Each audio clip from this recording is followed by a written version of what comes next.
Good morning guys, i-continue natin yung vlog natin kahapon kasi nga hapon na akong nag-umpisa nun. Today, magluluto tayo ng anong fish to?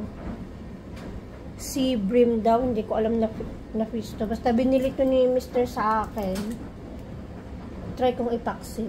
Never ko pang na-try to eh. Lagyan ko ng talong. Ayan.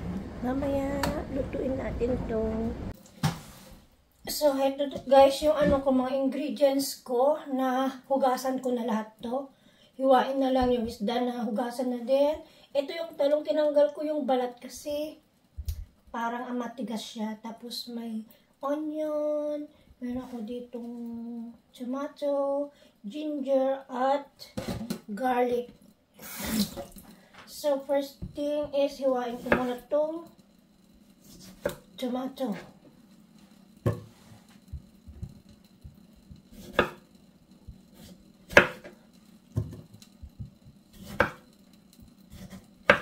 Actually, dapat walang tomato, pero may binili si Mr.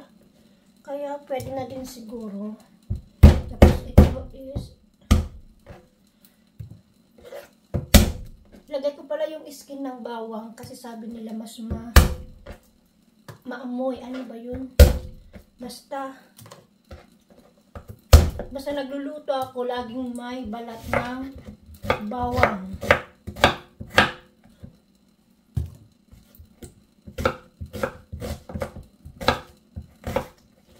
Then, hatiin natin itong isda.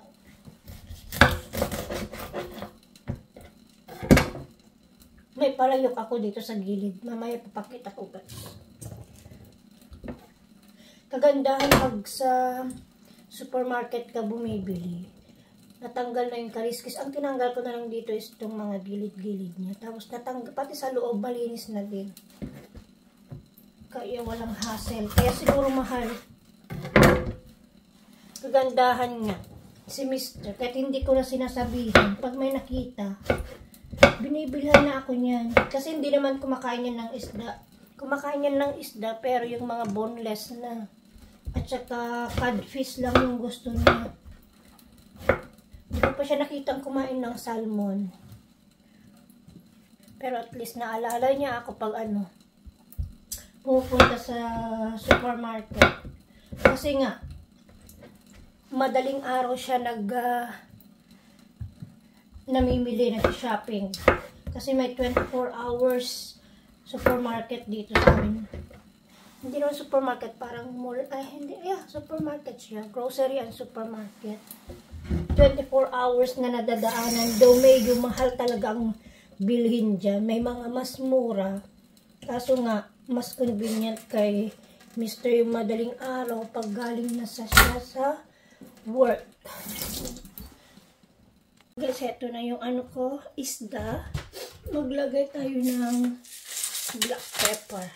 Yung mga ingredients, nilalagay ko sa loob. Mas masarap.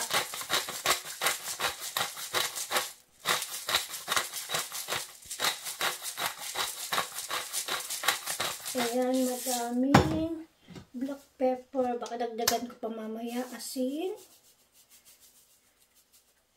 Ayan.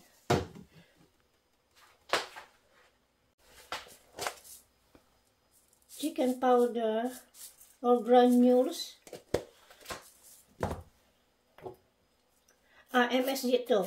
Optional lang guys kung ayaw nyo. Konti. Tapos magdagdag ako ng garlic powder.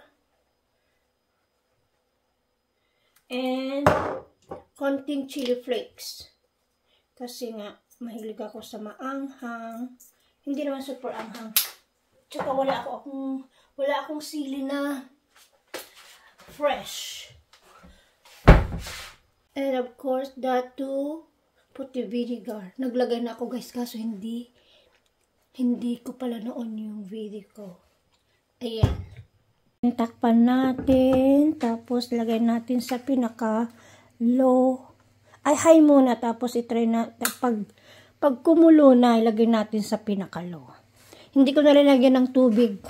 Ito kasi magtutupig yung kamatis at saka yung aubergine o talong. Ito pala yung mga na-receive ni Mr. na birthday card. Ito ibigay kahapon nung nag-treat sa amin ng lunch kahapon. Tapos yan yung bigay ko. Bigay ito yung kaibigan nung nagbigay niya na anak niya. Yung isa nasa taas, hindi ko na binaba. Ayan. Tapos may mga birthday gifts siya na natanggap din.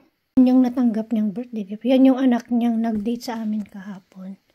Ano yan? Manager ng Zara. Yan yung bunso niyang anak na babae. Hindi ako nakapag-vlog kahapon dun sa nakasama yung anak niya. Kasi nga, hindi ko rin alam kung gusto nila. Hindi naman ako nagtatanong. Yung mga nandito lang sa bahay yung naisasama ko. Minsan. Kaya, baka next time pag tumagal-tagal ako dito, diba? I-check na natin yung ating isda. Ayan, kumukulo na guys, pero hindi pa luto. Ibaba na natin yung nito, nasa number 1. 1 muna. Ayan, hindi pa luto. Balikan ulit natin mamaya guys. After 10 minutes siguro. Oo, 10 minutes muna. Habang nagluluto ako doon, guys, magkwentuhan muna tayo. At ewan ko kung makaka-upload pa ako ng video this coming days kasi nga medyo busy ako. Actually, busy na dapat ako ngayon kaso magluluto muna ako then magbisi-bisihan na mamaya. I-check ko ulit yung isda ko baka matuyuan na yon. Ayan. Ewan ko kung luto na ito. Baliktad natin yung isda. Kat hindi na pala. Ganyan na lang. Tignan nyo, nagtubig na oh. Madami ng tubig. Kasi nga, linagyan ko ng kamatis.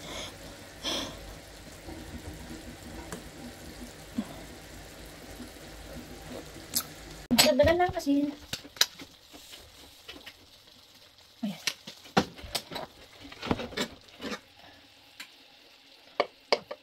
Medyo luto na to guys. Ibaliktad ko lang yung isda. Never pa ako nakatikim itong isdang to. Parang mahal to kasi sa Hong Kong. Ginagawang soup. Siguro malinam lang. Parang tilapia din siya na manipis. Ang kaliskis. Yeah. And then, lapit na maluto. Actually, luto na to. Natin ulit. Last one is lagyan ko ng mantika. Masarap at yung ano niya, anghang masarap. Pero mas masarap sana kung may sili na fresh.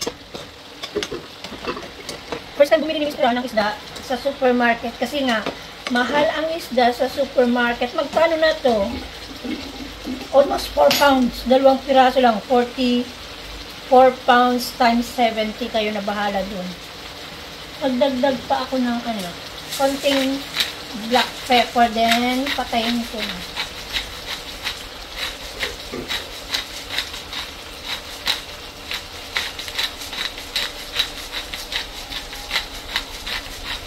Ayan, luto na guys. Patayin ko na to. Ayan, luto na ang aking isda.